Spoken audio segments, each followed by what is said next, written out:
I thought I'd know what I was gonna say towards the end of the show. I don't have anything like clever or witty, so I'm just gonna say hello, everybody. Welcome back to the channel. Welcome back to another one of our weekly Fruits Basket, the final discussion videos. Today we're here to talk all about the penultimate episode, episode 12, You Fought Well. But before we get into the video proper, quick reminder if you haven't done so yet, to hit that subscribe button, ring that bell, set notifications to all, let all of AnyTube know that you're here, and without further ado, we're gonna go ahead and jump right into this. I'm so happy and so sad at the same time, because a lot of good things happen this week, and there's a lot of sad things that happen this week, but it's also just this feeling that it's over, right? Like, we have one more episode after this, and that's it. And it's sinking in that we're all gonna have to say goodbye soon, and that sucks.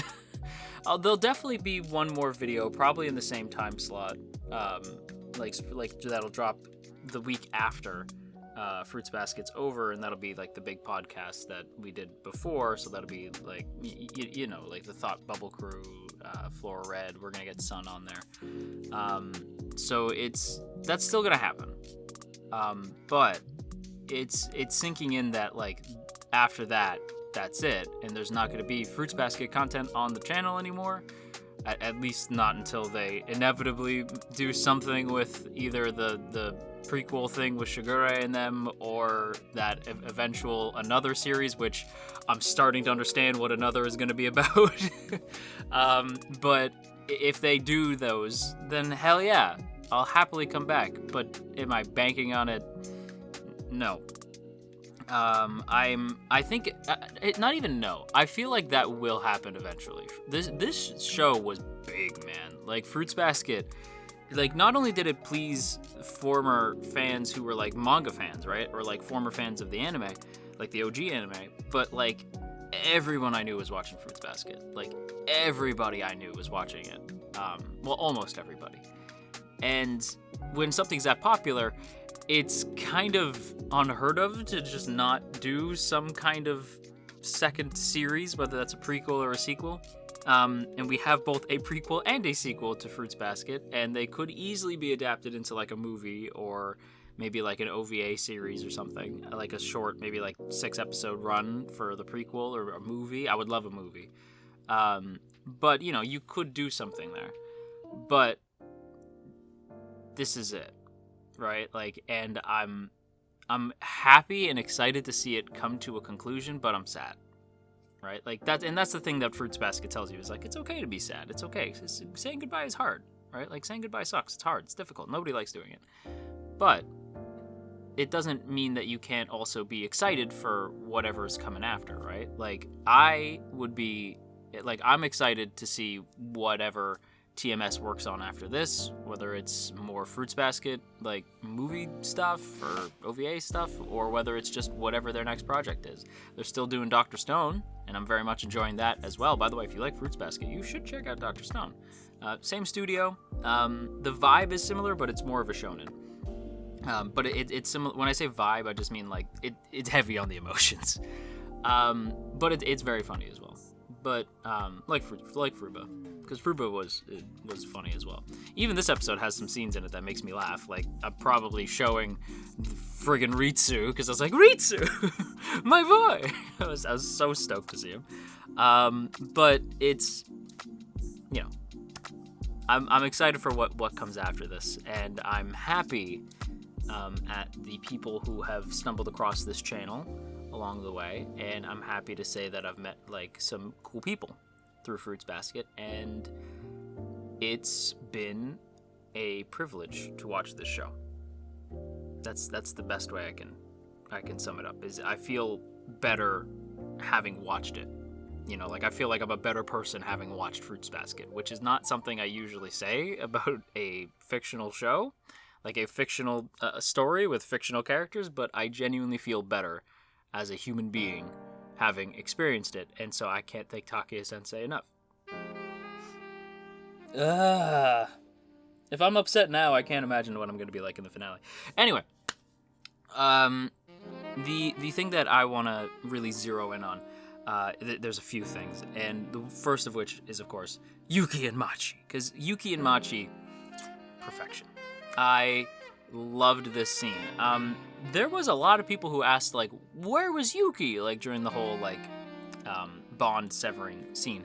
I assumed we would see, because I assumed his like him severing the bond was going to be big. Like, I assumed it was going to be a big deal and would probably need more than just like a scene to sum it up in. And they do, right? Like, Yuki basically spends, like, we spend the whole like first quarter of the episode with just Yuki, and then Yuki is in the rest of the episode.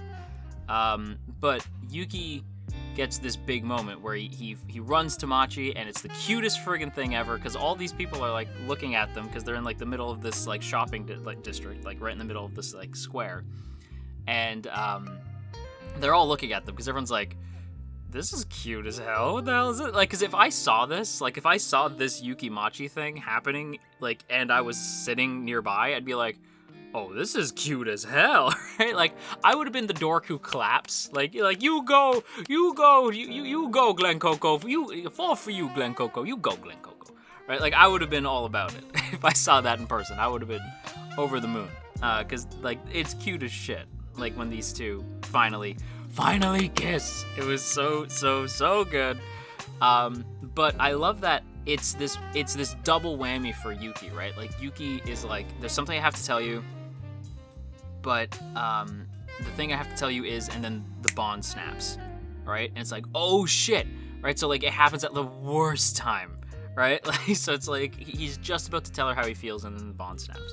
But when it does, I loved the shot where Yuki like turns, and you see all the bonds, and he's like he has his hand over his mouth because he's taking in all these emotions, and we see the original god and the original rat, and like the original mouse, right? And the original mouse, like not the Machi mouse, this mouse, right? Like not Yuki mouse either, like the original rat, right? Like the original one.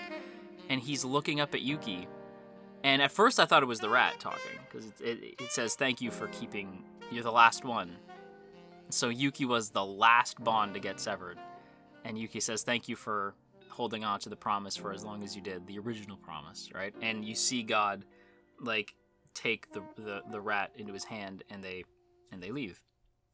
God, that scene is stunning, right? And when Machi asks, like, because Yuki says, like, I'm sorry, I left somebody who I've always had with me, and even though they hurt me, now... And, like, he trails off, but you know he's thinking, like, and now I'm sad that they're gone, even though I shouldn't have been, and all I wanted was for them to be gone, and now that they're gone, I don't know what to do with myself. And Machi acknowledges, like, will you ever see them again? And Yuki just says no. And we see, like, God and the Zodiac, and it's true, like, we will never see them again, right? And, like you'll never, like, the curse is over. So there's not going to be any more magical hijinks in Fruits Basket anymore. It's done. It's a wrap, right? I will say, like, if that happened, I assume that there's probably magics, you know, in Fruits Basket. Like, clearly Hana must know something.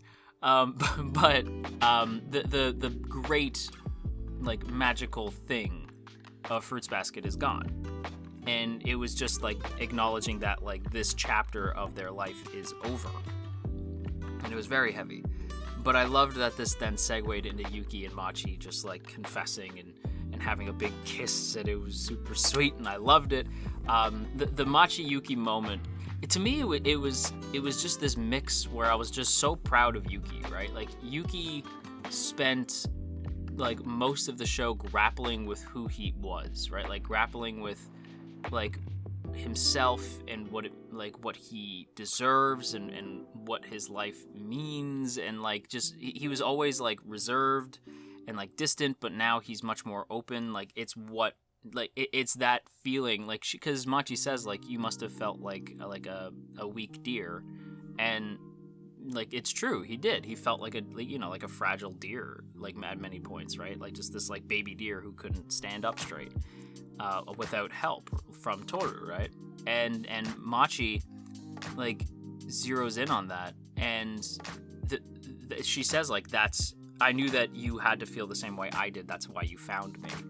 And the fact that like they connect because of that, it's just perfection. I love it. And it was beautiful. Like, I want to stress like the Yuki Machi ship is great. I love it to pieces. It's beautiful. But as much as I love Machi, the biggest point for me, like the thing that got me like right up in my emotions, was seeing Yuki have to deal with the sadness of the bond severing, but also like the promise severing, but also the fact that he's so happy because he finally has Machi, right? Like, they have the kiss, and the kiss is so cute because she calls him Yuki, and then they kiss, and it's great.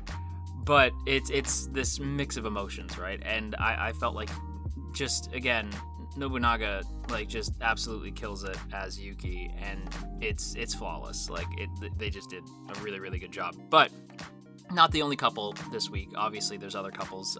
There's a few couples, actually.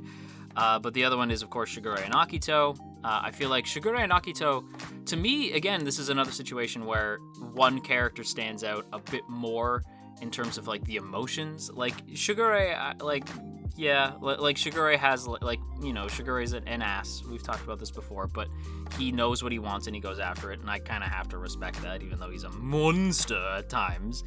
But Akito,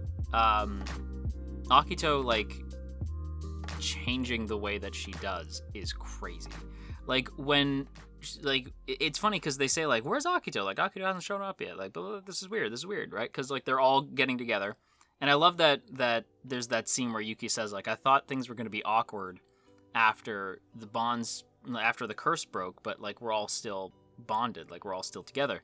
And friggin' Haru's just like, I will love you forever. And then you just see Rin in the background like, I'm gonna kill you. Like, that was great. But to me, a big moment was Akito walking out. And, like, that was, like, even though that moment was great and funny and cute and everything, and I like that they hammer home that, like, just because the curse is over doesn't mean that these characters will not be friends, that they will not be connected. They're always going to be connected because they went through all this together.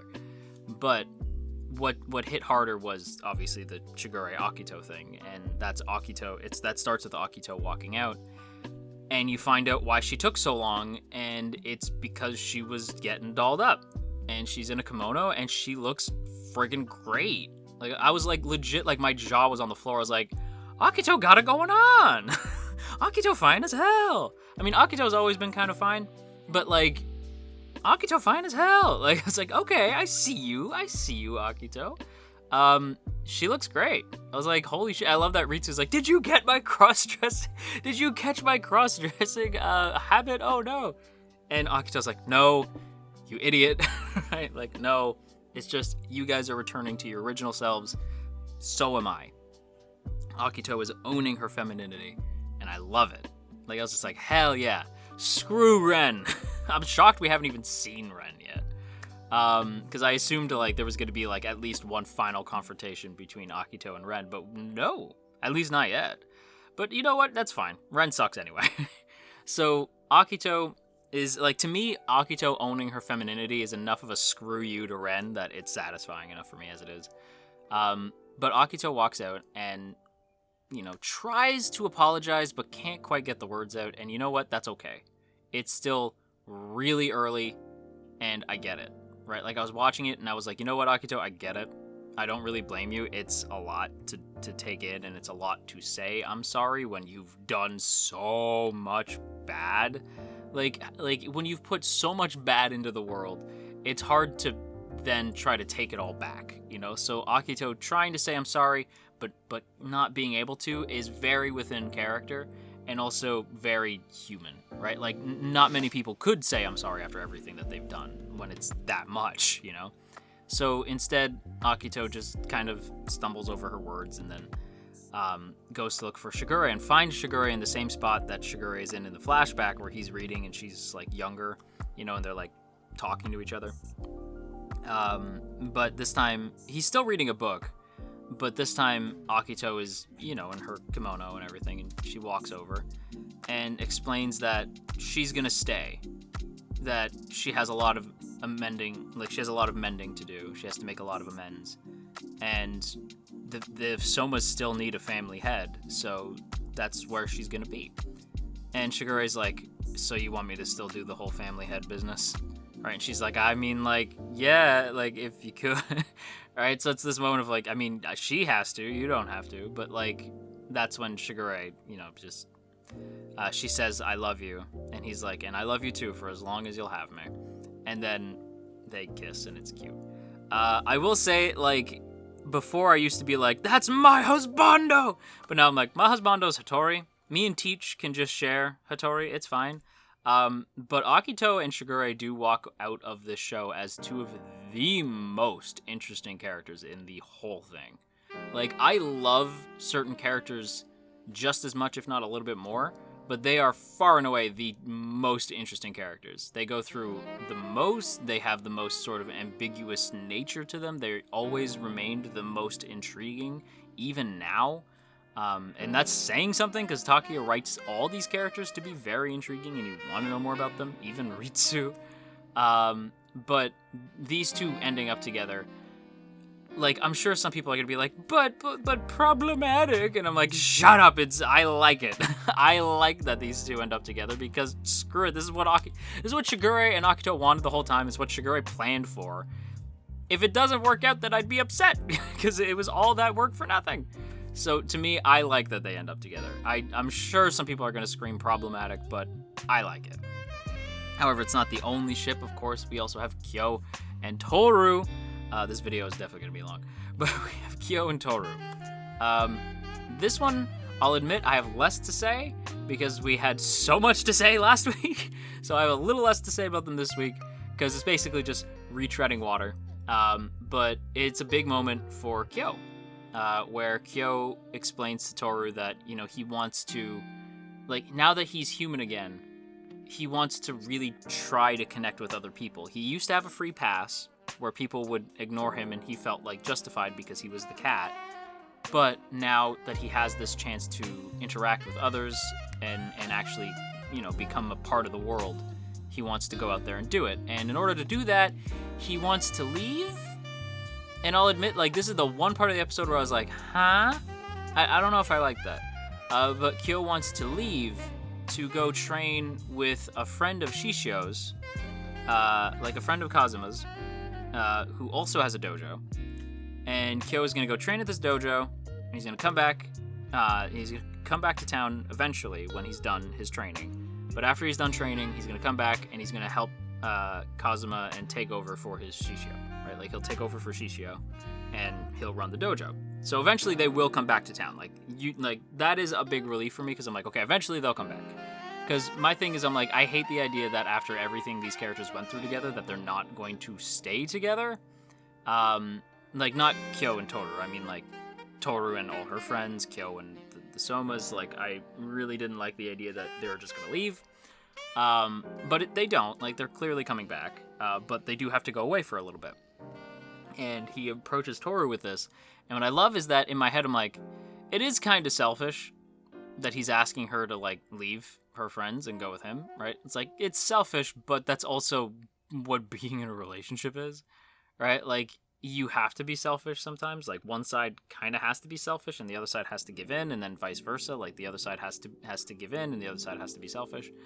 And I like that Toru's just like, yeah, totally. Like without question, Toru's just like, yep, of course, I will happily go with you, right? And he's like, give it a second, and she's like, nope, I'll go.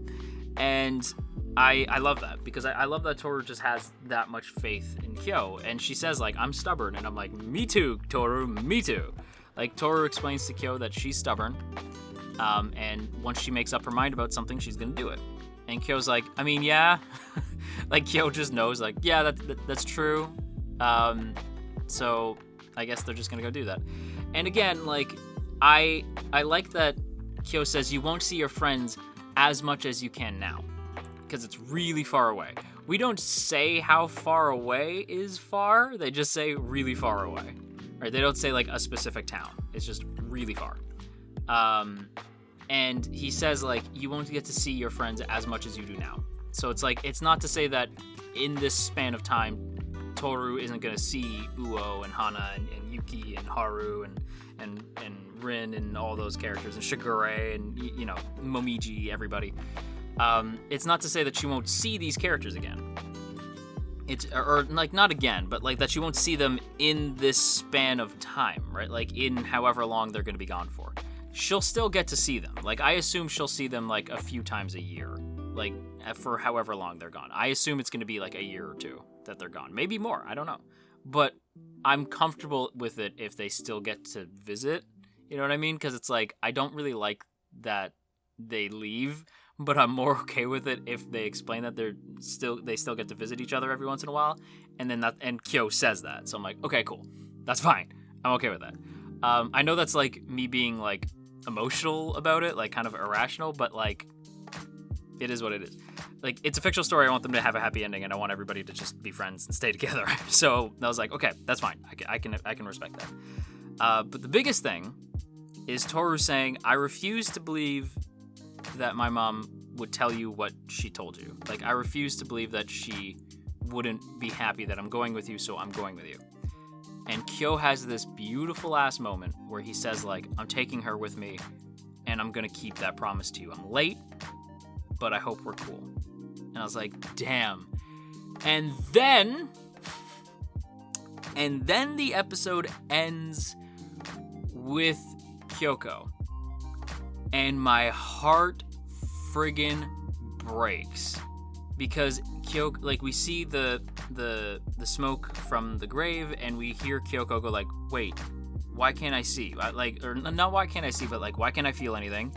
I'm not in pain either. What's this weird feeling? What's going on? And I was like, and it took me a second to be like, is that her ghost, like, talking right now? Oh no, this is her from the moment of the accident. And I was like, oh God, we're actually gonna hear what she said. And it's exactly what I said. Like, it is exactly what I said it was. Because I was like, there is no way the Kyoko I know would say that to Kyo. You know, I was like, there's no way. And it's exactly what I said, where it wasn't like, I'll never forgive you because you did this to me. It's, I'll never forgive you if you don't keep that promise, right? And it's exactly what I said. It is exactly what I said. But the reason why she says, I'll never forgive you, is because she's broken and dying, and she's thinking all these things, but the only words she can get out is, I'll never forgive you. And it's, I'll never forgive you if you don't keep the promise. Right? You promised me you'd take care of her, so go take care of her. Give her the things that I can't now. You know, like, just be with her. Take care of her. And Kyoko dies, like, thinking of Toru. Like, she dies scared, you know? And that breaks my heart. That this badass lady, that, like, friggin' Kyoko Honda, dies scared. Like, that breaks my heart. But she also dies knowing, like, you keep that promise to me, and I can leave her to you. Like, I can leave if I know that you're going to take care of her. If somebody will be there for Toru. And if Toru lives a happy life. Live a life that people will be able to look at you and said, you fought well. That is so profound. Like, that's the kind of life everybody should live. Like, if at the very end, when you get to wherever it is that you go, somebody says, you fought well. And they, like, you look back at everything you did and you agree. Like, that's a good life. That's a life well lived. You fought well, right? And Kyoko did, right? And Kyo did, and Toru has already. Like, Kyo has already, Toru has already, and Kyoko absolutely did. And it breaks my heart that this is like the last image of her that Kyo has, is I'll never forgive you, especially knowing all the pretty things she was thinking about. Like, all the nice things she was thinking at the end, like, just like how much she respects Kyo and how she wants Kyo to take care of Toru, and it's exactly what Kyo and Toru are doing now. It's just, you know, they went the long way around to get there, and it sucks that Kyo thinks that she hates him or something, but I like that Kyo is at least like, all right, like, I'll agree with Toru and just hope that you don't actually hate me. And since there's clearly an afterlife in Fruits Basket, maybe one day he'll get to talk with Kyoko. But speaking of the afterlife part, the friggin' best possible thing happens. And Kyoko, I love the way they handled this too. Because, like, Kyoko sees this it looks like the final world from Kingdom Hearts, or it's just like sky and water, right? Like it literally looked like the final world from Kingdom Hearts. And Kyoko like wakes up to like waves splashing on her face in the exact same position she's lying in on Earth. So it's like Earth fades away and just sort of gives way to the afterlife, right? Like it just everything just disappears. Everything you are in a moment, like breath on a mirror, right? If I might quote the Doctor. But it literally, it's just like the gray curtain of this world pulls back and you see it. White shores and a far green country. If I might quote Lord of the Rings. Wow, 2 references back to back. But you see everything just fade away. Everything turns to silver glass, and you see this beautiful scenery, and Kyoko wakes up. And who does she see but Katsuya? And Katsuya reaches out his hand. We still don't know what this man looks like. We still don't know what this dude looks like. But if he married and had a kid with Kyoko, my god, he must be handsome, because Kyoko only deserves the best. But reaches out his hand, and Kyoko smiles, and that's it. And that was the end of Kyoko Honda. And that killed me. Like, seeing younger Kyoko, like, look up at Katsuya, like, because her hair's long again, like, everything, like, just, like, delinquent Kyoko. And I was like, this is awesome. Like, I was so, like, my heart was breaking until Katsuya showed up, and then I was like, this is great. And I really appreciate, because most shows don't do that, you know, like, most shows don't show an afterlife for, like, especially in a slice of life, like, they don't do that. Not that Fruits Basket is not slice of life, because I'm sure some people might call it that. Like, it kind of is, but it's more of a drama. But most shows that are, I don't want to say even grounded in reality, because it's Fruits Basket and, you know, Zodiac, but most shows like Fruits Basket, I'll just say, don't show an afterlife. But this one does, and they show, like, there's something else out there, right? And Kyoko reaches out, and they grasp hands, and they're together again. That's great. I loved that. But I've gushed enough. We've talked enough about Fruits Basket. I got a stream to go do, so I'm going to wrap up today's video here, so I hope you guys enjoyed. If you did, don't forget to boop that up snooze, share if you care, leave a comment down below, and of course, make sure that you hit that subscribe button, or ring that bell, set notifications to all, and let all of AniTube know that you're here. And before we go, as always, I want to give a big thank you to the good folks in the T Squadron. Look at these beautiful people.